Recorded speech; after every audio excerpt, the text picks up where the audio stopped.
बचे हुए खाने को इंग्लिश में बोलते हैं लेफ्ट ओवर मील। लेफ्ट ओवर मील। बासी खाने को इंग्लिश में बोलते हैं stele food. Stele food.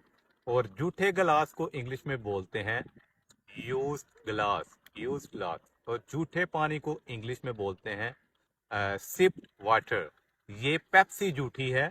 This Pepsi is sipped. और जूठे खाने को इंग्लिश में बोलते हैं ओट मील। ये खाना जूठा है। This is an oat meal. Okay. आप आए बहार आई। You came along with happiness. जिद मत करो। Don't insist. तुम्हारी शादी करीब आ रही है। Your marriage is drawing near. Your marriage is drawing near. अक्ल बड़ी के बैंड्स। Wisdom is better than strength. Wisdom is better than strength. कोई खास बात नहीं। Nothing special. वो तो वहां जाएगा ही। He will obviously go there. रातों रात कुछ नहीं होता।